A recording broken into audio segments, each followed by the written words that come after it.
And Tom, I will just say that I've got to jump off about 4:30 for about half an hour, and then I'll come back in. But I need to click out for. Great. Thank you very much. Ashley, if you call the roll, please. Sure. Tom Farrell, Here. Wallace Grainer, Here. Brooke Brown. Brooke Brown, are you able to unmute? Yeah. Here. Sorry. No worries. Ronald Hasso Here. and Ryan Clinton. Present. I think I got us out of order. David Smith. Welcome. And that's all I show right now for members. If anyone's there and I've missed you, my apologies. Very good. Thank you very much. Public comments. Do we have any citizens wishing to address the comprehensive plan strike force for items not on the agenda? And if you would, just raise your hand. And Ashley, if I don't see it, if you'll remind me. I don't see anybody raising their hand on items not on the agenda. There are no hands raised at this time. Okay, great.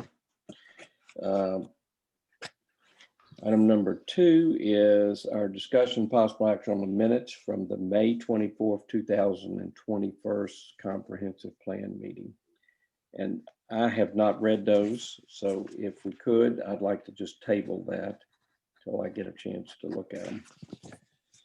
Unless anybody objects, that's what we'll do. And I don't see any objection. Item number 3 is this, and I'm going to take, I'd like to kind of take up for our discussions, items 3 and 4 together, because I think they are kind of connected on that. So we'll just go try to take those up together if y'all don't mind. So we had originally, I had thought that what we would try to do is accept the 2019 park master plan as our portion, as our park portion of the comprehensive plan. We've gotten several people that have asked us to bring up the or comment on the actions, and please consider the use, the way we had to word this. We didn't want to address a particular company or a particular action, so we tried to do discussion possible action on commercial use in the park zoning district.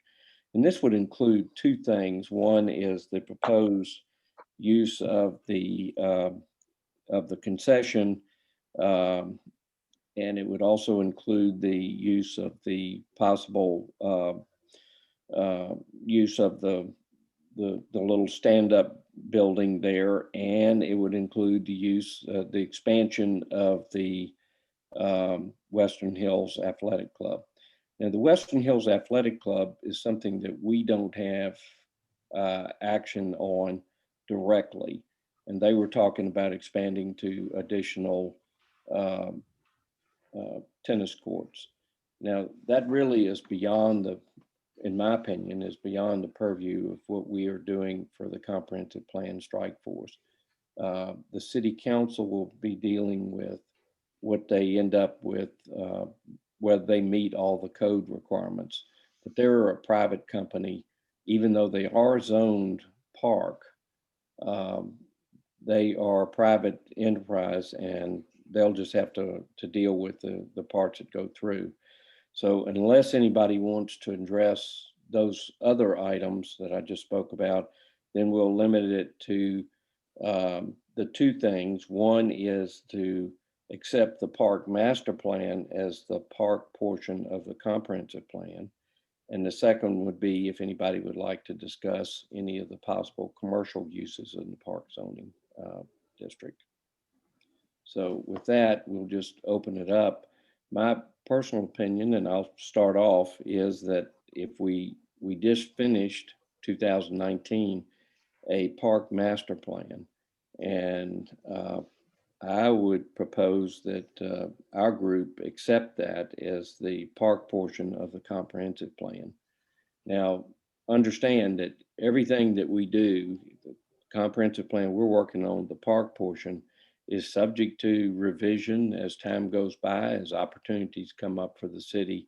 So I'm not precluding them making changes on that as we go forward, but that's, as a starting place, that's where I would like to see us accept on that. So do we have any comments from our board, or do we have any comments from our citizens that would like to address the comprehensive plan strike force? And who do we have? Alex?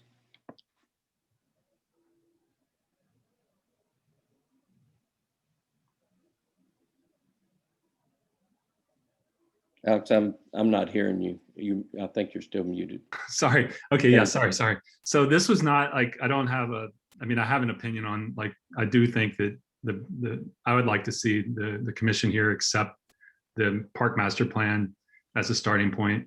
But the other point I wanted to raise is about just commercialization in general. I think it's a bad idea. I think doing so would be a grave mistake. And I just would like to spend like a couple minutes, if you don't mind, let me just roll out my 3 points on this. I lived here for 12 years. I have a wife, 2 daughters. We love this neighborhood.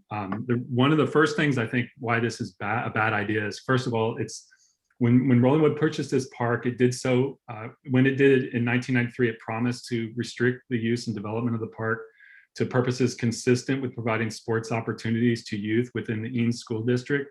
I think taking away park property to build a coffee shop is just a great, especially one that'll serve customers traveling from well beyond the district, the local area, is a great departure from the intent of the original grant to the park property. Secondly, and I guess you guys will get to this later, if you read all the survey, a lot of people had like suggestions of like, hey, we should improve the Bee Cave corridor. Well, here's a business that could do well there and could maybe assist in attracting other restaurants and retail businesses to locate in that district. So that's why I think this business belongs in the commercial district. Third, if you look at the sales tax estimates that are proposed by this commercial entity, it indicates a business. I know we're not talking specifics, but let's just talk coffee shops that bring in a lot of people, okay? This would be bigger than than your typical Starbucks, okay? So a business of that size doesn't belong in the middle of a residential neighborhood. You know, to place a commercial endeavor in the middle of our neighborhood would undoubtedly increase traffic and congestion along not just Rollingwood Drive, but a lot of the other streets too in our neighborhood. So it could also create safety and security issues. Some of these coffee shops have uniformed security guards present in their parking lots. So just keep that in mind as well. I mean, I think there's a reason why most coffee shops are located in commercial districts. That's because they belong there. There's one being developed that we're talking about, sort of, I guess it's being developed on I-10 in Memorial in Houston. I just think that it's a bad idea to allocate parkland to commercial businesses. It wasn't the intent of the original land grant and should not be the intent of the current neighborhood. Thank you. Thank you. Just for discussion purposes, we had for years we've had concessionary deal at we have a concession stand that was built. Now that was run by the Little Leagues for a while, and I'm not sure that we had.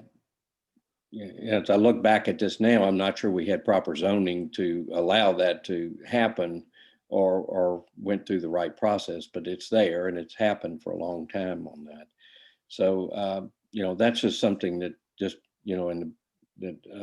as a consideration to look at. That's one of the things that we've had on that in the past. So, Phil, I believe you've got your hand up. Yeah, thanks, Tom. I would agree with Alex that I think the commercial is inappropriate. I do think it's entirely appropriate for Milk and Cookies or anybody else to bring their concessions over and sell them out of the existing Field House concession stand. But mostly I want to talk about the park master plan. The park master plan, in my belief, I was living in the neighborhood at that time. I don't remember hearing much about it until it was already well under the process. And I don't think I was an unusual citizen of Rollingwood at that time. So I would say that when it was created, I don't believe it was adequately publicized or got enough broad feedback from the various citizens of Rollingwood when it was created. Also, there's been a repeated statement that the park master plan is our bedrock of what we need to follow when implementing the park. That is a grave overstatement. The park master plan is a set of possibilities, none of which has to be done, and many of which, in my opinion, can't be done without an extreme amount of scrutiny and money being set forward. I think for the most part, most of the people I talk to like the park the way it currently exists for the most part, want to see the park perhaps better maintained, but not drastically changed. And I think the park master plan points in several directions to drastic changes and is very unbalanced in its representation of those changes and the reasons for those changes. So that's all I've got to say about that. Phil, let me just ask you for discussion. Yeah. If we started with, I mean, obviously we have to start with the basis somewhere. So starting with the basis of the park master plan, is what, and I agree, it was a lot of different things that possibilities that could occur. And they're all going to, of course, base on the city council's decisions as they go down the road on that. This was just kind of a blueprint of possibilities the way I read it. And I think my wife and I did participate in that. So, but if there's anything specific that you would, out of the park master plan that you would, that I think that the park commission might have objection to? I don't know about the park commission as a whole. I think the park commission participants there's a fairly direct split between different wants and desires in the park commission. I think right now the park commission is heavily weighted on certain issues by design. So, so I won't speak for the commission as a whole. I do speak for myself. I think, there's things in there about redoing the fencing. There's things about walking paths that I don't think are really very feasible given the topography that we have. And of course, I'm very much opposed to us eliminating our much needed parking in the back and the safety issues that will entail should that be converted into a dedicated dog park, and also getting rid of some of our wooded area that is a pleasant buffer to our people over on Pleasant Cove. I think both the makeup of the land there and the topography and the limited size of what's being proposed in there is highly questionable. I think that the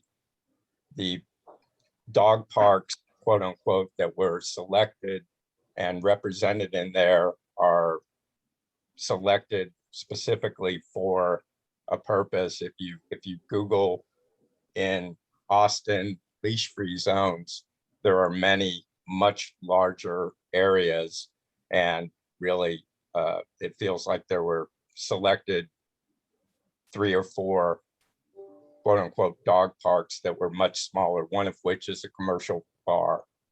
So I think it was grossly misrepresented. Thank you, Phil. Sure. Let's see, Riley.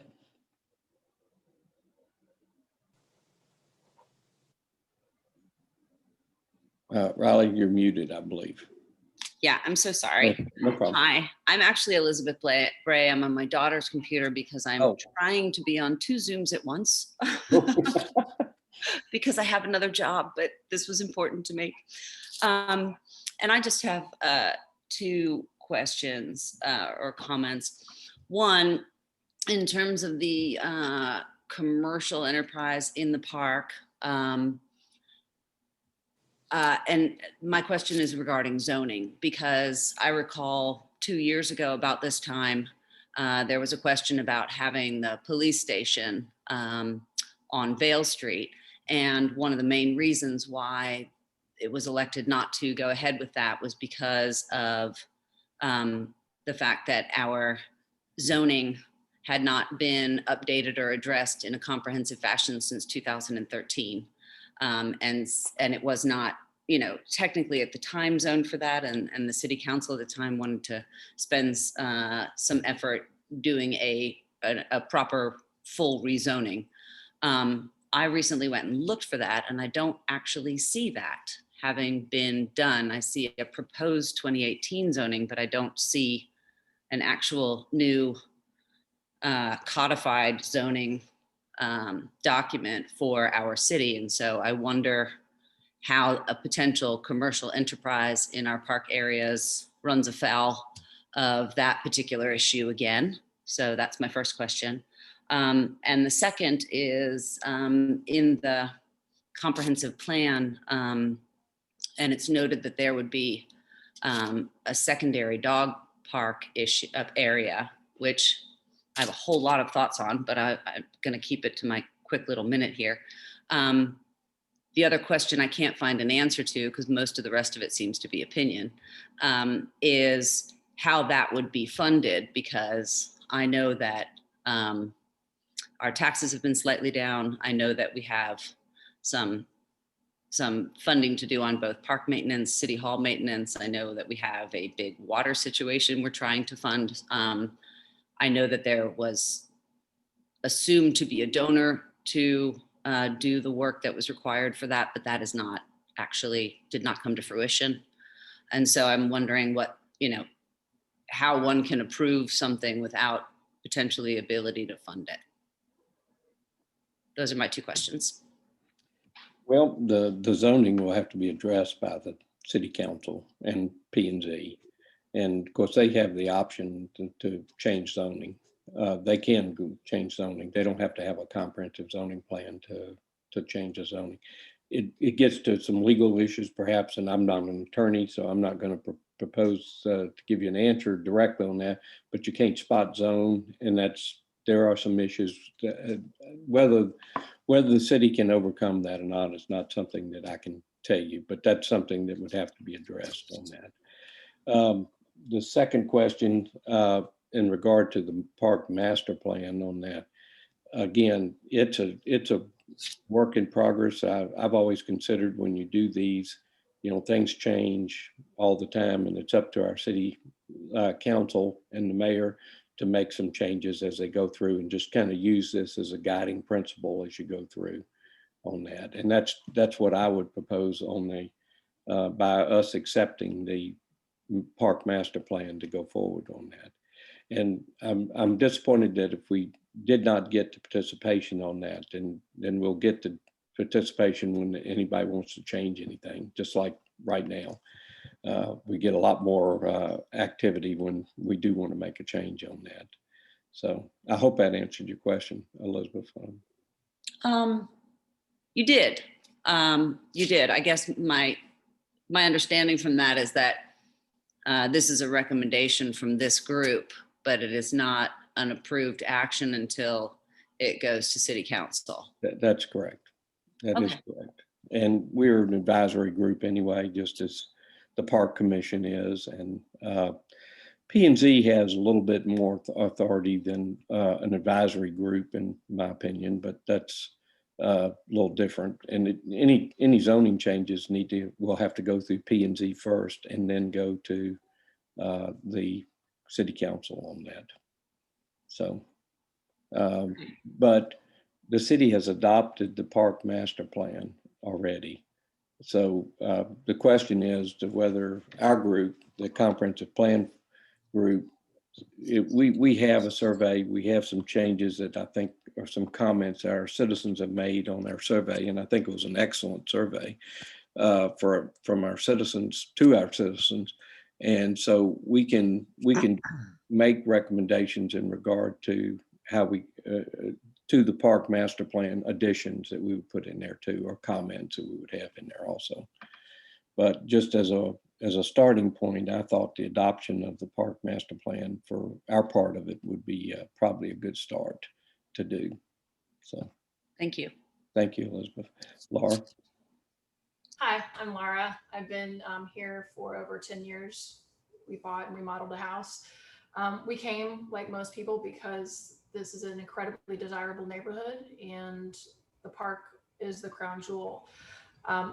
It's hard to know exactly what is true and what is real. I feel like there's a lot of verbal messaging and a lot of hearsay. I just want to make it clear to the task force that Alec and Phil are not lone wolves in their feelings. I feel like the milk and cookies thing has come up recently. I don't feel like there's been a survey about it. I feel like people are testing the water, but nothing comprehensive and nothing really structured. To that point, I appreciate you guys including the survey comments about the comprehensive park plan. I'm actually the one that wrote that we used to live in Hyde Park and we enjoyed walking to Quack's Bakery. I want to point out though that Quack's Bakery was not in a park. When I thought of Quack's Bakery and walking to it, we walked with our family to Amy's Ice Cream. They're in the commercial corridor. So even if we have a building in place that was for Little League, that was for intermittent Little League, moments where they were selling concessions, I'm presuming in the past, for brief moments to the Little League. It wasn't overtaking a park with a commercial activity. And I'm not sure if people have responded who live across the street from such a thing. We already have parking issues. I've heard that there's parking problems even when we have Little League, and that is something that has been in the plan and the contract for a long time. So we already have parking issues. So it doesn't seem like a really good idea to put a commercial property in the middle of our crown jewel. I also want to point out that, again, having been here a long time, I have a dog. The dog's older. It will pass away at some point. But regardless of who has pets and who has kids and what point of our life we're in, a lot of us actually congregate at the park for many different reasons. It's mixed use for a reason. And I think, again, there seems to be just a personal contingency of people who believe that there shouldn't be a mixing of children and dogs. And again, some of this might be hearsay. I certainly don't want to overstep my bounds, but we used to have access to all three parks, the people who had dogs and wanted to exercise them a little. We got down to, when I say three parks, sorry, 3 fields. We got put down to 1 field. Additionally, and here's my biggest concern, I think people are going to violate, if something's passed and it's been asked that dogs don't on that field, I don't think people are actually going to adhere to it. This is not the level of abortion rights by any means, but there's a belief that if abortions are enforced, people will still have them, they'll just be dangerous. I do not think that we can ask our neighborhood who have children and dogs and elderly and many things going on to not have a place to exercise our dogs or commune with their neighbors. It's going to happen anyway. So then we start to have greater grievances going on if you now have people abutting against each other. They're the people who pay good money to be here, residents of the community. And while there are other interests, I don't believe they should overtake the interests of residents. So I would ask that we revisit that issue in a comprehensive way. We get a percentage of homes responding. Everyone has access to see those responses. And to Elizabeth's point, Mrs. Bray's point, that we have funding in place before we remove something, because otherwise it'll just be police having to harangue people and there'll be violations abounding. It's just something to think about. We need to find a way that we can all work together and utilize the mixed use park as intended together. Thank you. Thank you, Laura. I would suggest the comments I've heard on mixed use of that would involve some public health issues. And, you know, we do pay taxes to Travis County, and they do have a public health department. And so one of the easy answers to me is that we get the public health department, Travis County Public Health Department, tell us whether we have a health and safety issue or not with the mixed use. Because I think that's the step one that we go with. And if we do, then we address it. If we don't, we're still going to have to address it another way. But that's just from a stepping critical path standpoint, that would be the first thing I would suggest that that the council do. And then how they deal with that is going to be a longer term deal. And I don't doubt that it'll take a number of hearings from the Park Commission and City Council on the dog mixed use with the fields to come up with a plan that would that everybody would be most people would be agreeable to. And I think that probably we did get some comments on our survey, Laura, that we sent out in regard to that, which we're going to go through in a few minutes to try to get to that point on that. But they did have you know, this is a fairly, it won't be the first time that Rollingwood's been divided 50-50. I'll just tell you that. So it's, you know, but we usually work out things so that if everybody has a good opportunity to express their opinion, you know, we win or lose, we end up going forward, and we're all neighbors and we all want generally the same thing that we get forward on. So we'll get through it one way or the other, and I'm sure it'll be you know, it'll be it may be a change, it may not be a change, but that's something that we'll do. And I have great faith that that as we go through the process, that everybody will get an opportunity to express their opinion, and that the City Council and Park Commission and all that group would hear what the public has to say on that, directly on that, and address it on that. So, but thank you very much, Laura. Thank you. So, Diana? Ms. Wallace? Am I coming through okay? You're coming through loud and clear today. Well, how about that? All right. To keep it short, I am strongly opposed to the commercialization of the park, and anything that establishes a precedent along those lines is just unacceptable. I'm also terribly sorry to have to say that I have disapproved of the idea of accepting the park master plan as the park portion of the comprehensive plan, because I feel the way that action will be read is that it's a tacit approval of the park master plan, in the sense that we did not provide overt opposition. And if you're not providing opposition, the maxim of the law is silence gives consent. And if we do that, then we're stuck with things like the designated dog park. And I think that is a bad idea to have as part of an established park master plan. I think there is language that indicates we're not being paranoid and feeling that there is a contingent that really, really does not want us on there. When an individual uses the word banish from the park, I don't know about you, but banish is not a word I use on an everyday basis. I can't think of the number of times in a year I've used the word banish. So to say that banish was accidentally used and not really what was meant, it's the double messaging. It's the feeling like there's something else that's going on that is just, it's not honest and above board. I'll just leave it at that. And I also find, here's paranoia coming through, with all of the rapid changes to the softball lease that were done on the fly. And yet we brought up the one thing that was stricken that had been in the lease all these years, was that the fields were also for the use and recreation of residents. Why in the world would you strike that from the lease? Because it has been part of the jargon for years and years and years. And even when the subject was raised, it was not changed. And it was the same issue because at some point we were lucky to get it changed from the people that were coming to use the park had exclusive usage. And we had to fight to get that changed to priority usage. So I don't think it's just our imagination that there are forces at work to create a situation that is heavily slanted one way or another with an agenda. And I'm terribly sorry, that may be rude, and I apologize. And I do appreciate the work that everybody has done, but I just kind of had to get that off my chest. Thanks. Ms. Foss, thank you. Let's see, we've got a couple hand, Melissa? Can you hear me? I can hear you. Oh, great.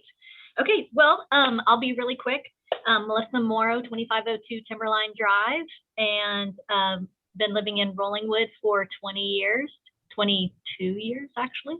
Have served on the council and in other positions. I'm in favor of the continued shared use of the park by children, adults, and responsible dog owners. I think it's one of the really awesome ways that we bring together multiple generations, and it's been really a fun way to get to know my neighbors. So I hope that whether I'm there for a baseball game for kids or for meeting neighbors over dogs or just walking out myself, I'd like to continue that shared use. I'm often really surprised at how empty our park is, how many hours of the day that literally no one is on it. And so I find it really difficult to think about trying to remove any groups of users from it. The Rollingwood has a commercial zone less than a mile from the park, and I encourage all commercial entities to stay in this area. I'm not in favor of the commercialization of the park. And in fact, I don't see actually if we have a concession stand as really a commercialization of the park, because generally that's run by volunteers of the organization of the youth. And it usually is alongside the same time that that park use is happening, you know, whether it's hot dogs or drink sales, et cetera. And I find that to be more of a complementary use to the recreational intent of what that land was meant for. And as far as it being a hazard health-wise, I find it difficult to believe that as many of us have dogs and children in our own backyards, that they're all hazardous.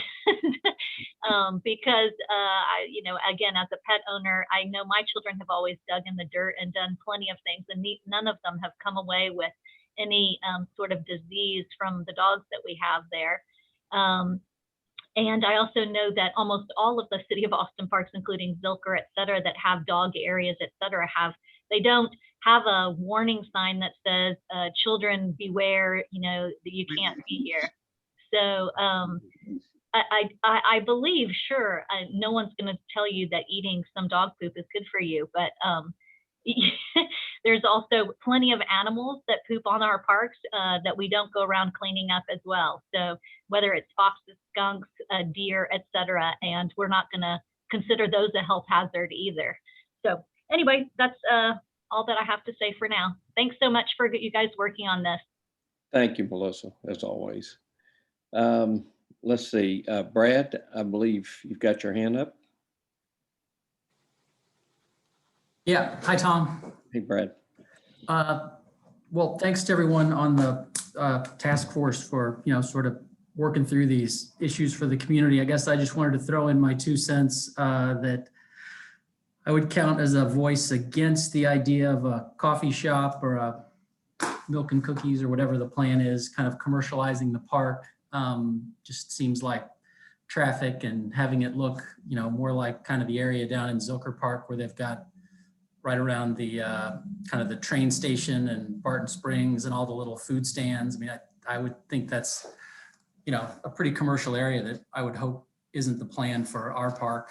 So I'd vote against that. And then I would just, you know, as far as taking the, you know, the dogs, just wanted to sort of throw in, you know, I get it that we're all trying to sort of manage different interests and users of the park. You know, I've really enjoyed using the dog area and kind of gotten to know probably more neighbors through that maybe, or certainly as many as kind of through the pool. So it's been, I think it's a neat amenity for our neighborhood to let the dogs go over there. And then I would just throw out, I was thought of this morning that, in the multifamily development business, and I don't know if this is really practical in our situation, but for I thought I'd throw out the idea for the group is, they'll have, that's up to 40% residents in apartments have dogs, and they don't have a lot of space, and so they've sort of figured out a way to manage encouraging owners to be responsible. And it's a little bit crazy, but they actually have the dogs get registered, and there's a company that does it, and they sort of check their DNA. And so if the property management finds, a dog that has not been cleaned up after, there's a way to track it to an apartment, and, there's a fine. So I don't know if that works in our park, probably not, but I thought I'd just throw it out there that, that's something that is, we're not the first ones to sort of contend with dogs and the few irresponsible owners that out there. So just a few thoughts. Brad, thank you. That's enlightening. I never would have thought about that. Oh, yeah. Okay. Let's see. Do we have anybody else that would like to speak? Let me just kind of ask a question. It seems like the area that we have disagreement on the park master plan is the joint use of the park. Is there anything else on the master plan that we have any concerns on? Anybody? Oh, Tom, can you hear me? Yes. Oh, Tom, this is Jess Butler. I live at 4822 Rollingwood Drive, directly across from the park. I've spoken to you a number of times, and you've stood in my side yard. I remember many years ago. I've been here 34 years, but it doesn't matter if I've been here 34 years or 34 days. I think the important thing is the safety of the children and the people who use the park. I have concerns about commercialization of the park with a business that would be in operation 14 hours a day, 1.5 million in revenue, and obviously 100,000 ticket sales. Any group like that, not just the one that's been discussed, but any group. I understand that we do commercial business. We have contracts with Little League, we have exercise groups, yoga groups, all that's fine. I don't mind using the current concession stand, but if you do the calculation on the real numbers, 100,000 tickets, and you take out the 36,000 already using it, and you take 70% because 30% is walk up anyway, you come down to 122 cars pulling in every day of the year. I multiply that by 365, by the way, comes out to 44,800. That's 22 pulling in on the only threshold to the entrance to the park, right across the street from my neighbor, 4820. Once they pull in, they have to cross the busy drive to get the food. Once they get the food, they get in the car and eat it there or drive back out. That's the point. They drive back out. That's 244 cars every day on Rollingwood Drive. We can't handle that. There's not parking for it. So I hope when you come up with how we'll come together, and I want to do that with you and anyone else, I'm not opposed to looking at your budget issue. I'm not opposed to looking at cost benefit. I have ideas on ways to generate revenue for the park that aren't related to a commercial business. I'll be happy to share them. And I know others also have ideas. A few of them would generate money quickly. I'm serious. This is not the time to discuss it, but give me a call. The idea is there are alternative ways to a business in operation 14 hours a day with the lights, the food delivery, the trash, the pickup, the litter. Our park doesn't need that. It's not safe for the children crossing the path of the walking groups. These cars coming in and out all day long, 14 hours. We can't handle that. The numbers are there. I love your survey. Over 100 people said glowing things about the park that really touched my heart because I feel the same way. There's about 10 who had strong feelings about don't commercialize, and there was about 10 who said, hey, I want a cup of coffee. Those who want a cup of coffee don't realize to get a cup of coffee, someone has to have a roof, a pot, they got to stand there and sell it. They got to make a profit. You know, I understand it. I think there's a way to do it. I really do, using the current concession stand on a limited basis. But I'll be quiet and hang up. I don't want to take more than 3 minutes, but I appreciate your work.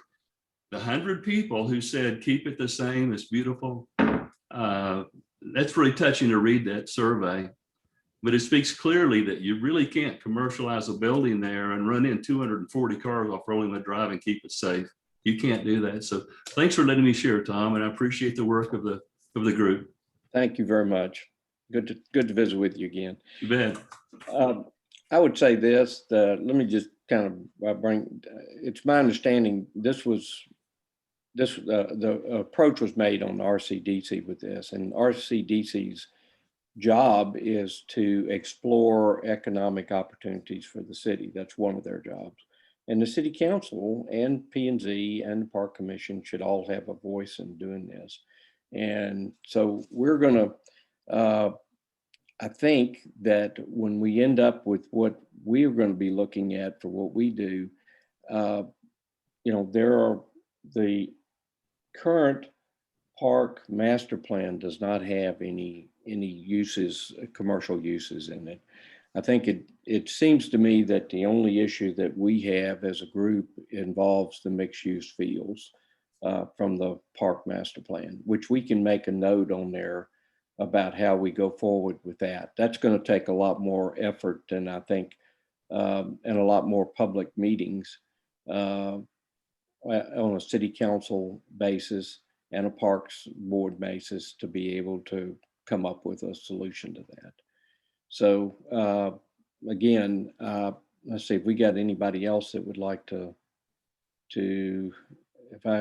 Ashley, am I missing any hands up?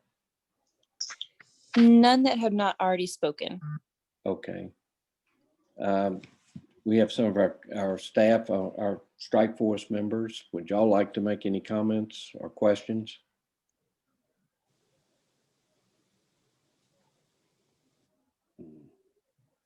Okay. Well, let me ask you, are we prepared to, one of the things I would like to do is, if we're prepared for that, is to accept the park master plan with a couple of caveats that we put in there. One is that we ask the council to further review the mixed use. And the second is that we have a clear understanding that this is just a blueprint and that it could change as time goes by. There could be usage. I don't want to take I don't think it's up for us right now to take a position on this milk and cookies since it's in process with the city right now. But I'll take comments if anybody wants to make any.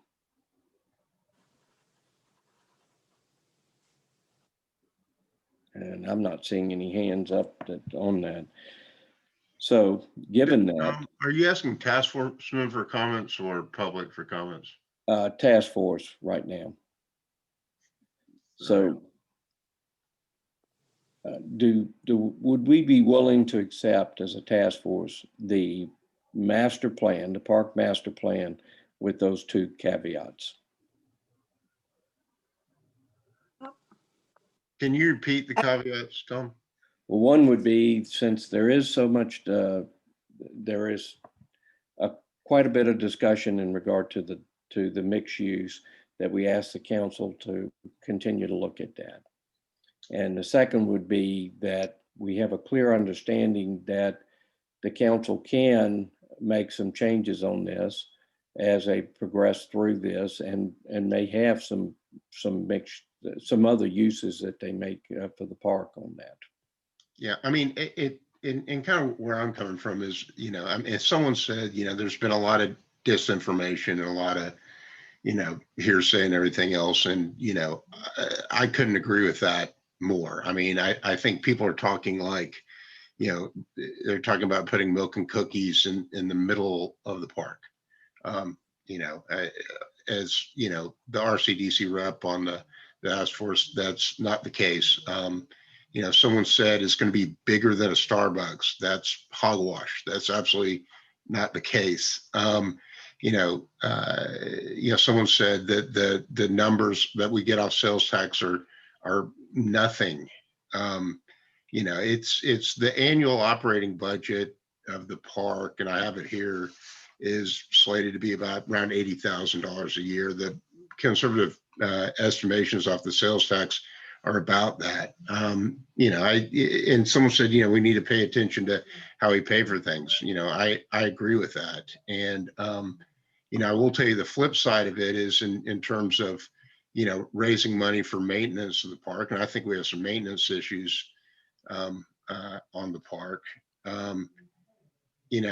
Year to date, the park can receive donations. Year to date, the donations for the park have been $10. $10 year to date have been donated to the park. And so, what we're looking at RCDC is, this conversation has kind of devolved into, de facto referendum on milk and cookies, and this really isn't the forum for it. But, since we spent so much time on it already, I'll, address it. In terms of commercialization of the parks, parks provide, amenity and different user experiences for all sorts of things. From a zoning standpoint, I mean, this is part of a park. You look at any park, whether it's a national park, state park, local park, they offer amenities. They offer, everything from gift shops to snack bars to stands. We have yoga groups, kids groups, everything else using the park as it is. There are allowable commercial uses for parks. That's the way it is. And that's the way it is. And there's a reason for that. There's been a lot of disinformation, and, as to the quote unquote mixed use, right now there is, and I think this conversation highlights it, there is some serious conflict of user groups on the park that is bad and only getting worse. I'm also kind of, as an anecdote, looking at some 2019 data that was done for the city. 86, based on basically mobile phone studies, 86% of the people who go to the park, our park, and use it do not live in Rollingwood. 86% of the people.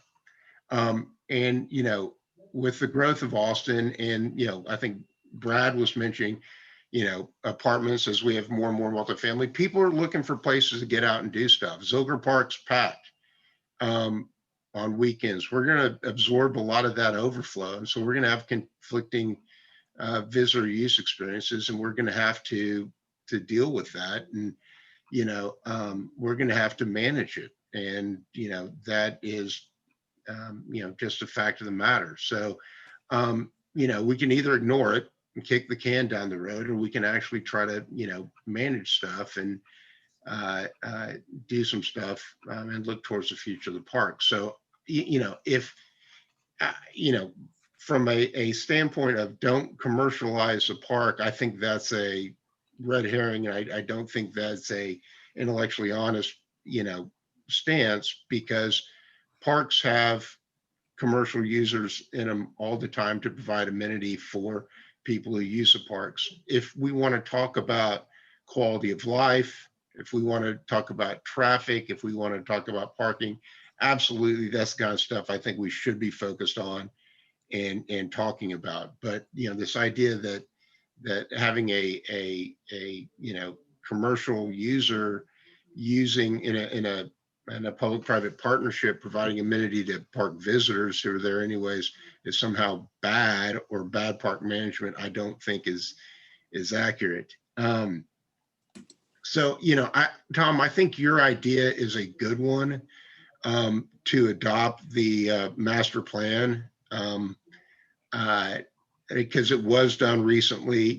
I'm in the standpoint that I didn't realize it was going on, and so I didn't participate. And I have some pretty, I have a park management background professionally, and I have some thoughts. I didn't participate because I wasn't fully aware that was going on, but I think it is a good template to work off of. And I also think that we could spend, weeks and weeks and weeks and months, rehashing a lot of this stuff. Or we can adopt what, the city paid quite a bit of money to get done, and move forward with some of the other things that we as a group need to look forward to in the comprehensive plan. So I'll rest there, Tom. Excellent. Thank you. Tom, I have one comment. Brooke? My comment would be that I would agree or accept that we adopt the park master plan as the template for the parks portion of the comprehensive plan. But I would also recommend that we address what the survey is teaching us about the community's view of parks, and add a couple of paragraphs that recognize and summarize what the survey is teaching us about the parks. And I agree, because that's what I thought this survey was a very good survey, and I think we got good responses on it. I think we did too. So With that additional caveat, I would be in favor. great. Any other comments, Ryan? Tom, this is Ryan. Yeah, I want to back up what Brooke said, because, in reviewing the comments, there are some things that I thought were consensus views of the community. And I think it's worth us at least giving a voice to those within the comprehensive plan. And just as an example, there are two examples that seemed very obvious community consensuses, if that's a word. One is that the community wants more shade in the park. It was quite clear that the community wants more trees or other opportunities for more shade in the park. And I don't know why we wouldn't give a voice to that and include that in the comprehensive plan. The second is the community wants, to the extent plausible, I guess, enhancements in the walking trails. And I don't know, because I'm not an expert in our park, and I also did not participate in the park's master planning process. If those are, if there are real opportunities for those, where they would be, I don't know. But that's what screams at you when you read the results of the survey, is that the community wants more trees, more shade, and enhancements to the walking trails. So to me, I would definitely want us to add those as well as any other consensus views from the comments that were obvious consensus views of the community. With respect to the particular proposal, I have to tell you that for me, it seems like it's a backwards process. To me, it seems like the best way to manage is to figure out what the community wants, and then try to implement what the community wants, rather than to kind of take one proposal and especially for one party, and just lay it out there as it's this, take it or leave it. And what I mean by that, to give it a little bit more background, is that if the community does want a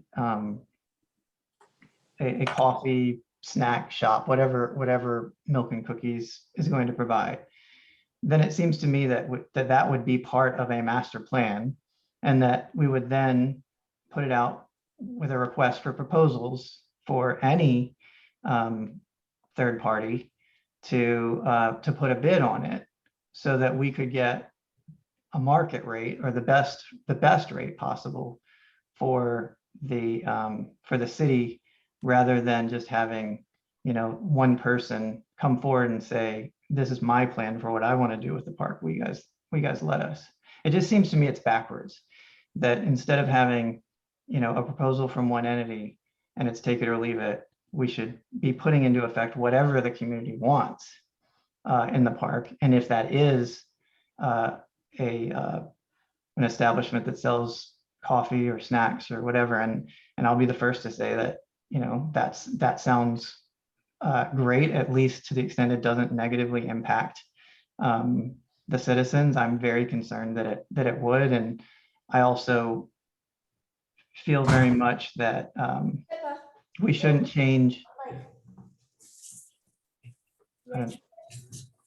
Sorry, I thought somebody else was talking. That we shouldn't change the rules of the game after the game. I always feel that way, and I felt that way on pretty much any significant zoning change. Is that when people buy in with certain zoning regulations, they do so assuming that those zoning regulations will be predictable. Why is almost everyone muted except for you, Mom?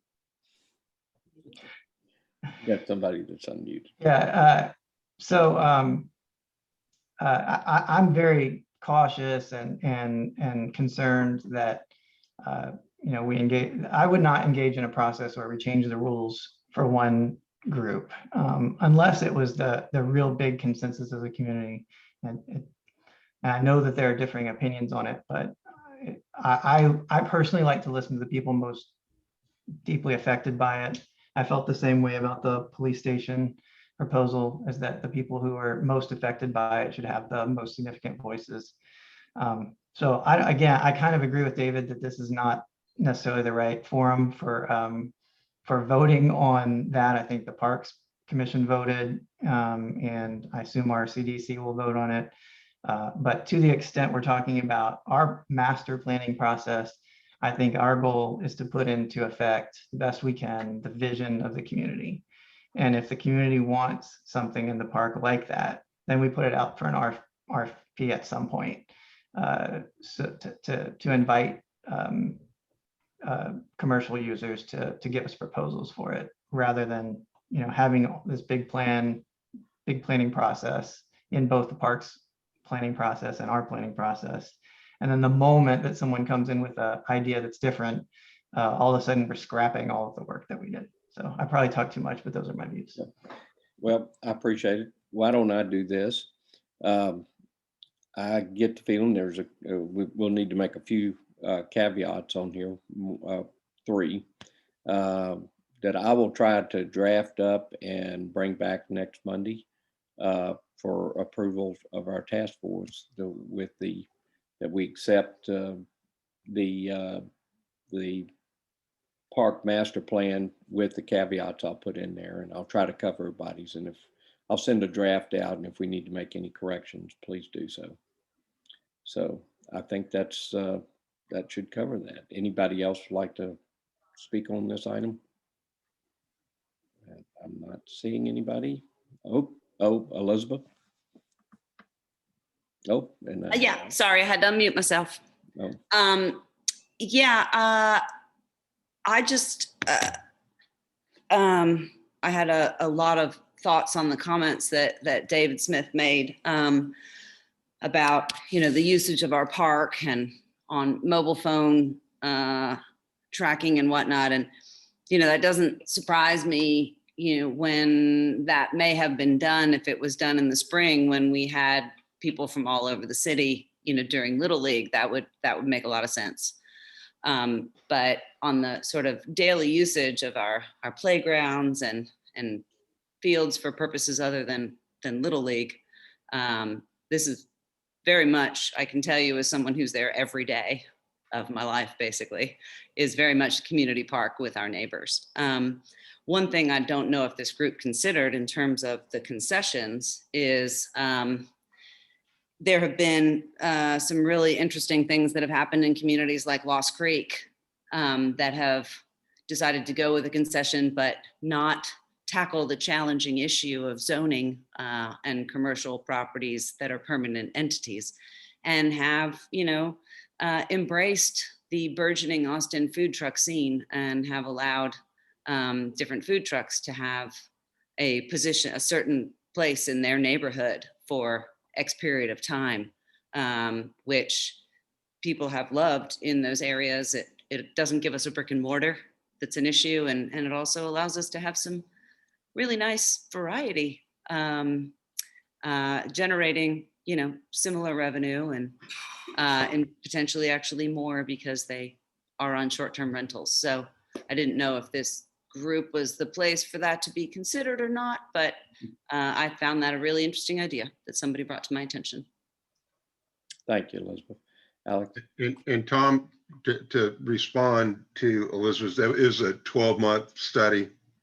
So it tried to take into effect the entire calendar year. And you know, the food truck, I mean, I'll say this real quick. The food truck concept is a good one, and something that I think people have explored and people have talked about, and that's, you know, also kind of a good trial consideration. And also to kind of briefly address what Ryan was talking about, you know, it's you have to be a little bit careful, particularly on parks, about choosing the low bidder, because you know, you want to get someone in there who's going to be invested in the park and be part of the community, and, you know, enhance the place where they go, as opposed to, you know, just focus on the bottom line. Because a lot of times if you're focused on the bottom line, especially on slimmer, if you go for an RFP, the low bidder a lot of times is operating on kind of really lean profit margins. And, you know, just to kind of clarify one thing is I don't know if anyone knows where they're talking about putting the milk and cookies, but they're talking about putting it right next to the Rollingwood pool dumpster. So it would actually be directly next to the dumpster, on a very small, limited footprint, and back up to the pool, with the ability conceptually to service both the pool and kind of the gateway to the park there. So, Alex? Yes, and I hope that has 100-foot setbacks from the pool. By the way, can we please, when we talk about the size of our park, I love our national parks, they're great. But even when we look at Memorial Park, I think I've heard somebody mention, like, we put some food, Memorial Park did this. Memorial Park is 3 times the size of our entire city, okay? We have about 1 acre, maybe 1.5 acres of usable space that's not being used by the fields, okay? The last Milk and Cookies that went in River Oaks is on a 0.3 acre lot for all the parking and everything they have, okay? So you're talking about taking away at least, you know, what, 25, 30% of the usable space that we have. I'm not spreading this information. Alex, I'm an stop engineer. spreading misinformation. That's wrong. 100% wrong. There's a wrong number. Okay. I'm not spreading. I feel like we're in the House of Commons now. I mean, I don't, you know. Listen, if I am, it's because you guys have been the ones that have said that the revenues are going to be what they are, okay? I'm just back, I can do division and back into what the revenues of this thing will do, okay? Well, I mean, listen. Let's do it this way. We're If going to, anyone's spreading misinformation, it might be you, Mr. Smith. well, let's keep this above board here, guys. Yeah, thank you for that. That will be noted. I appreciate that. But I assure you that I am not. All I'm trying to do is have a healthy discussion. And thank you for the personal attack, by the way, very much. Well, we don't want to do that. We're not going to do that. Let's do it this way. Let's look at what we have as a city. It's a responsibility of RCDC to look at every economic opportunity that comes in. And it's a responsibility of the Park Commission, P&Z, and the City Council and our mayor to make sure they evaluate every opportunity, whether we want it or not. They should be doing that. Now, I'd be more upset with them, whether I want this or not. I'd be more upset if they didn't take a look at it than if they did. But we're all neighbors. And this is, you know, this is going to be, we've got a lot of process to go through with this. So it'll come up, and it's not a situation where we're not going to find out exactly what we're going to get on that before this is all done. So let's just keep it under control here, guys. Yeah, Tom, thank you for that. Well said. Laura? Thank you. I wanted to agree with Brooke on adding in a little bit more nomenclature to the proposal. I guess I'm a little concerned at this point about what the definition of our park is. David, with all due respect, it's a weird analogy to suggest that we are a national park. Okay, by the way, I said national parks, state parks, local parks. Republic Park, downtown Austin, very limited green space, has a Salt and Thyme in it. So, I mean, there's all kinds of different parks with concessions, okay? Again, I think without being interrupted, I think it would be great if we defined what Rollingwood residents want the park within our midst to be. I haven't seen anywhere on the survey anyone express that they want it to be a commercial park or anything like. I mean, personally, I would not want to live by Zilker Park and right by Barton Springs where they have their concession. I wouldn't want to live there. So I think we should define, or you should define based on the survey, what this park is supposed to be. And to Ryan's point, it should be about what the residents would like. And consider that, please, when you think about the commercial aspects. I would love to walk over to Gaddy's or Amy's or anywhere else where there's a Milk and Cookies. I don't want to live beside it. And I don't think many people really do if they thought about it. Thank you for your time. Thank you, Laura. And let me just take a second here. Guys, we have a history and a actual written document in Rollingwood that we try to show respect to each other that's speaking. And that's just, we'll get along a lot better. We'll get this thing done. No one is gonna, there's no, I'm a believer that there's nothing else going on that we're not gonna know about. And this process is not a short-term process. It's going to be going through on that.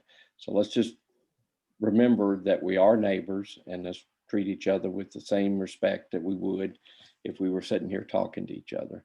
So it's up to this is going to be a decision that's going to be up to the Park Commission, City Council, P&Z, as to how they process that.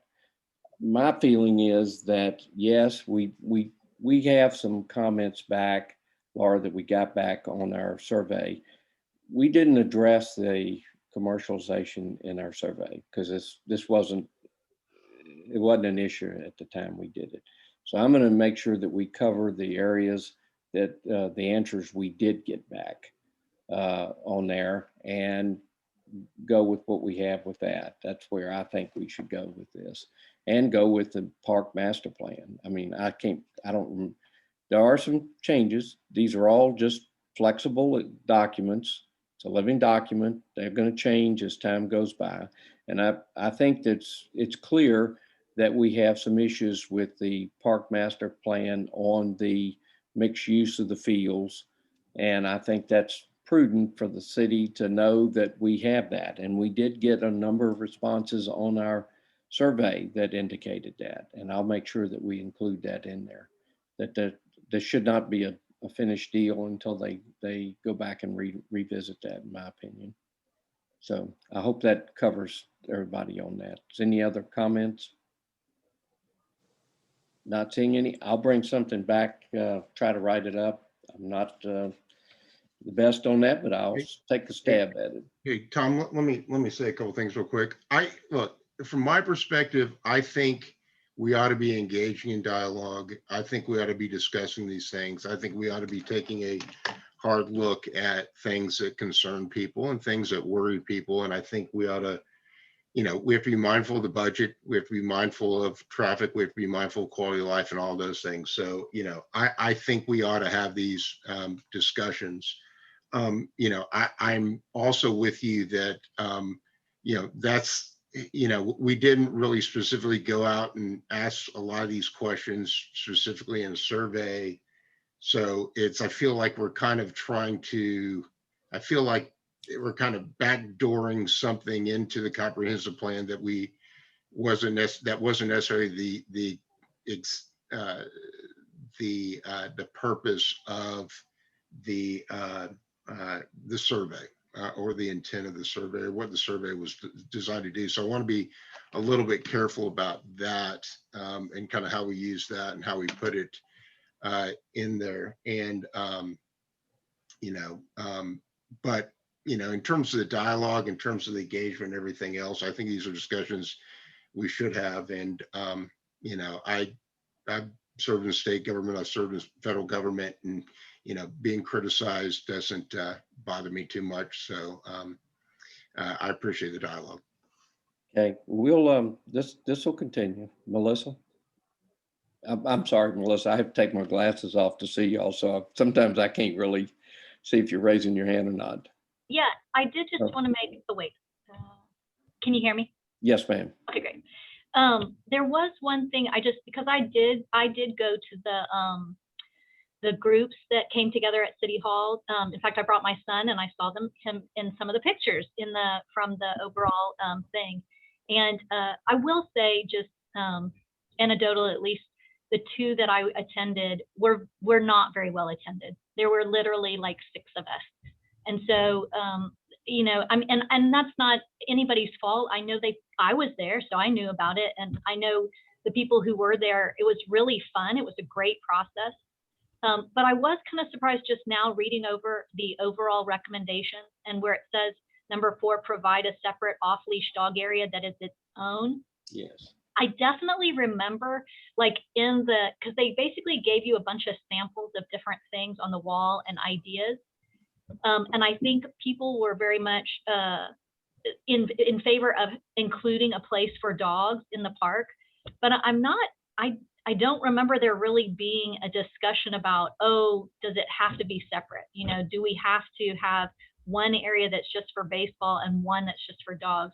I think more the idea was that people liked the idea of having an off-leash area, not necessarily that it had to be a new and different area than some of the already existing spaces that we have. And that's just me when I participated in it. That was not something that that was highlighted as being important. And so that's why when I see the overall recommendations, I'm not sure that necessarily, that might have been a leap for some of the people as opposed to actually being a consensus of a lot of people. So anyway.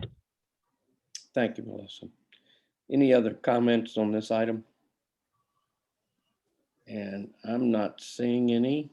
So we will go on. And that is item number 5 is review and possible action on residential and commercial survey results. So Ryan, would you mind taking kind of the lead on this, since I think I want to know about this Western Hills thing. Tom, I wasn't made aware that I was going to be speaking on this. So you're right. I didn't. I don't know what you want me to say. I'm sorry. Never mind. I'll try to take this. Well, let me just say, we've got somebody that's not muted there. There we go. I read the survey results and and I think everybody, I hope all our group has the Bowie and company analysis of this. So I guess the first question I'll ask, and I did not ask them to be on the call with us, but if there's any questions that on the format that they used to kind of do this. Any of the people on the our task force. Have anybody had a chance to read it? Well, I thought the way they did it is to lay this out. It was a little bit difficult for me to read in regard to the way it was set up. I had to continuously go back to the charts that we had in the survey questions and the results to kind of get to make this work for me.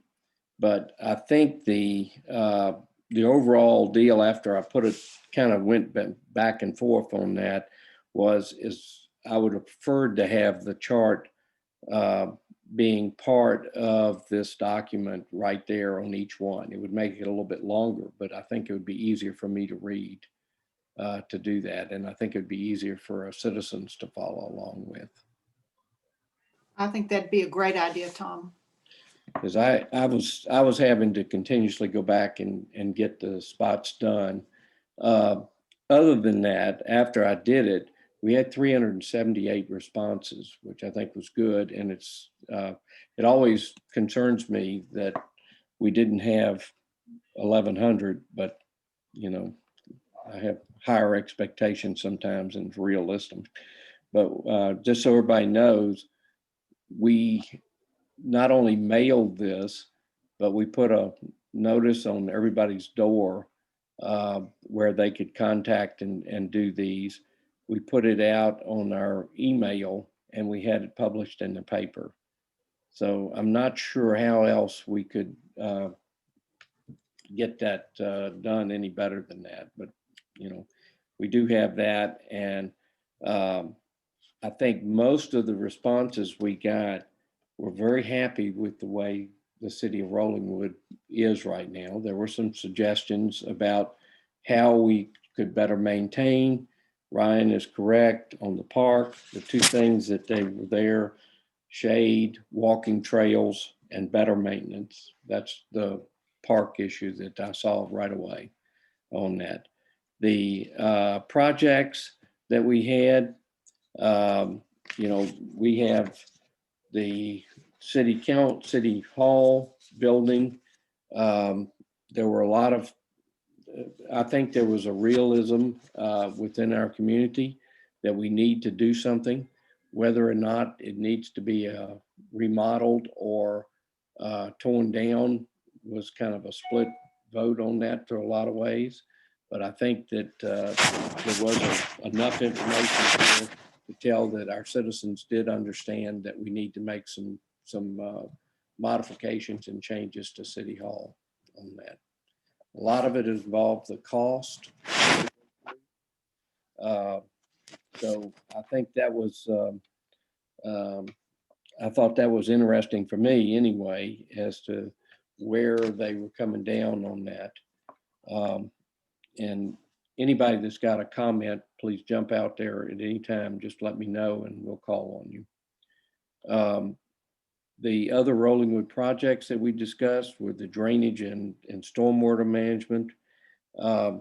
That went kind of, I was a little bit different responses than I expected on that. Most people were supportive of drainage issues, but it was a slower process than doing it all at once. And I think I'm saying that correctly after reading this. The Parks and Recreation, we've talked about, not going to go over that again. Project funding, we asked a number of questions as to where we should be putting our money. Basically the drainage was number one, parks was number two, and City Hall was number three. But I think the city probably needs to readdress a little bit on how we're communicating on City Hall renovation. That would be a suggestion I would make on that. On the Bee Cave commercial store corridor, the citizens that we got, the vast majority wanted to support a low density, single family character of our city. We had a number of our citizens wanted to make sure that we protect our views and the property values. Increased sales tax was another option that we had a significant portion of our citizens wanted to see come up. And then traffic was kind of an issue. And basically that was not addressing the traffic per se, but addressing what we would have in the way of current traffic deals. Cut through traffic has been a concern of Rollingwood. Melissa, I believe when we were on the council together, that was probably one of the big issues we've always faced. And I think every council since then has faced that. I don't think there's been any changes on that. Everybody's got a problem with cut through traffic right now. So our code and ordinances about, again, I think people wanted to make sure that we remained a single family oriented city. Traffic concerns with our ordinances. There were some issues about sidewalks traffic calming devices, but also was a speed enforcement that we would have on that. I think that covered most of the bigger things that I had to include on here. So do we have any comments or questions from either our task force members or from any of our citizens that are on the call? Ryan? And now that I know what it is that you wanted to talk about, I can chime in a little bit. I agree, Tom, with your overall, recitation of what it seemed like those results were from the community. If there was one way I would describe the consensus view that I saw of the community is that they wanted us to lead with our government to lead with humility, in the sense of there seemed to be pretty significant consensus that we don't want any drastic changes to the community, and that people want to maintain the general character of our city, that it be predominantly single family uses, that we encourage retail to the extent there was any significant wants that are different from what we have now. There seemed to be a lot of desire to not only encourage retail along the Bee Caves corridor, but also connect the city with the Bee Caves corridor better.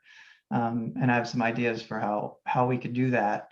But I definitely feel like people want us better connected to our to places like Milk and Cookies, where there are Milk and Cookies on the commercial corridor. I think people really want the ability to walk or ride bikes to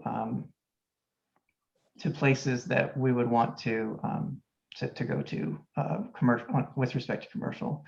On the big projects, to me, I agree that I thought it was clear that the most significant drainage concerns, which are the low water crossing, I think, and I know that the city's already dealing with the Pleasant issue, but the low water crossing to me seem to be very significant issues for the community, and probably more important than any of the other major projects. I wouldn't say the city needs to communicate better with people about City Hall. I think the city could also listen to what the people want with respect to City Hall. And it seems to me that there's not an overwhelming consensus for a new City Hall, although there is obviously a significant interest, at least to a decent portion of the city. And obviously, as you said, that it kind of sat behind the biggest drainage projects and parks for what the goals of the citizens were, where they wanted to put the money. With respect to the flip side, it did unfortunately, well, I guess not unfortunately, unsurprisingly, people didn't want to pay for any major significant projects. But that's why I say kind of lead with humility, in the sense of don't take drastic things to change the community, either identity-wise or money-wise, but rather try to grow organically and with some vision for retail, and then also make significant improvements, but over time rather than all at once. I think it is obvious that if we asked for a $30 million bond to fix everything that we think is wrong with the city, it would not pass. It would lose by a wide margin. So that's why I say the view that I got from the results was the city needs to kind of lead with humility, preserve the character of the community, enhance retail to the extent we can, enhance connection from residential to retail, give us some walkable spaces, some bike rideable connections to the retail and commercial center, and then take bite off projects one at a time rather than expending enormous resources to try to tackle everything at the same time. But that's how I read it. I think our analysis are very similar. The most interesting thing that stood out for me was the concern of in this survey of our citizens of crime. And we're probably if we're not the safest community in Central Texas, I don't know how we couldn't be, but we are, but there was a lot of concern about that, about increased crime, which we really don't have, I don't believe. And there was also a lot of concern in this that people expressed about the need for police and municipal service budget, where they were very concerned about making sure that that was adequately funded. And Amber, that was before your staff jumped up and did all this deal on the windstorm we had. So, you know, we probably get a little even higher now than that. So thank y'all all for what y'all did. Just take the opportunity to do that. I thought the staff of Rollingwood did a magnificent job, although I wasn't here. But I had to hear from my wife on that. So she's usually more critical about that than I am. So, That's but thank great. you, Amber. You're welcome. Happy to do it. So I guess, is there any other points that anyone would like to make? I was going to kind of put this get Bowie to start putting this in a little different format. I do want to include the charts right next to the each question, even though that make the document a little bit longer, but I think it would certainly be easier for me to follow, and maybe other people my age that can follow this a little bit easier on that. So as we go through this next week, I'm going to try to visit with Bowie to get them to start working on this, to draft this part of the vision and mission statement of our agreement, of our plan. So if there's any comments that anybody has, please let me know. Brooke, of course. The one thing I think might be nice would be also if you use each one of the divisions that are in this short summary as sort of chapter, to include at the beginning of each chapter some actual representative quotes from that section of the comments. You know, quote our own citizens, maybe 5 or 3 or 4. That would be one idea. And then the other is, I think we should put on our agenda for the comprehensive task force to study, to have a session on just the vision statement and the mission statement. I think I can, if y'all don't mind, I think I'd be happy to do that. And I can have, I'll have to check with Bowie and Patty Hinton to see whether, no relationship, I don't think, John, but maybe, see when she can join us and just have a work session. If I'm not mistaken, I think our next session could actually be in person. Ashley, am I wrong? The council is discussing that at their meeting on, it's not this Wednesday, but next Wednesday. All right, so one after that. Yeah. And I am trying to, when I say I am trying, Ashley is trying to figure out a way that we can have a in-session meeting and a Zoom participation to that meeting. Right, Ashley? We are working with IT to come up with a plan and see if it would work. But it would be a lot easier for me, Brooke, if I'm sitting there with Patty while we're doing this, than rather than the Zoom meeting on that. So we will get through that. Brad, do you have a question? You've got your hand up. I don't know if it's from previous or not. No question. Oh, okay. Right. Thank you. Okay. Well, I would. I'm gonna ask her, Brooke, to go ahead and start a draft, but then we would be coming back and before she finishes that, just for expedience, I'd like to get that started on that. I think that's good. And I will try to draft up the caveats, and I'll send them to everybody and please make whatever corrections you think we should make on the park master plan with the caveats we would put in there as to go forward with that being part of our system. Okay.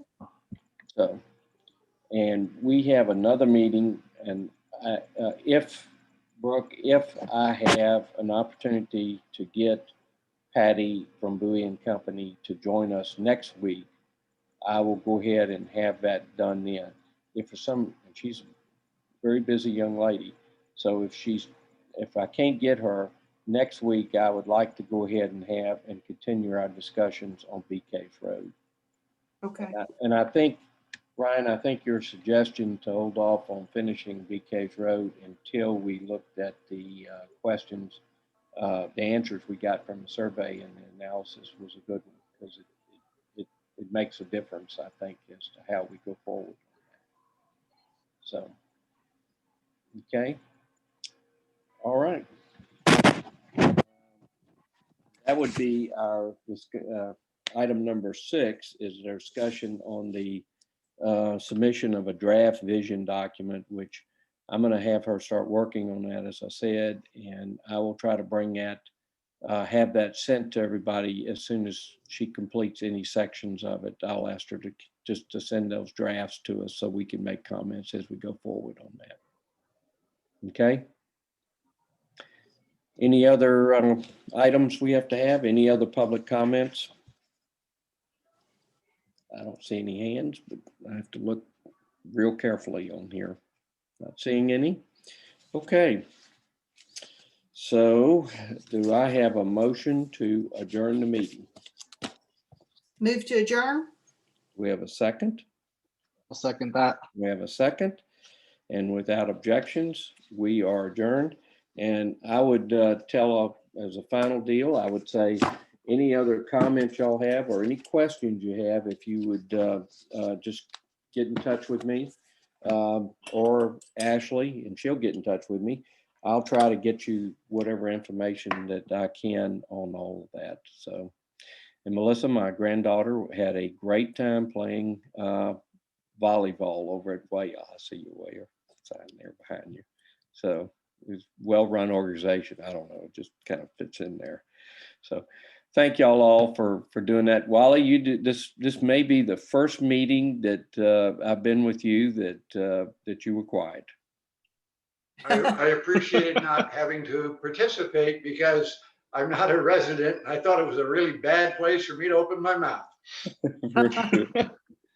And Melissa, thank you. And Meredith, we appreciate everybody being here, and we appreciate all the comments that our citizens made, and we'll Yes. keep those in mind as we go forward on it.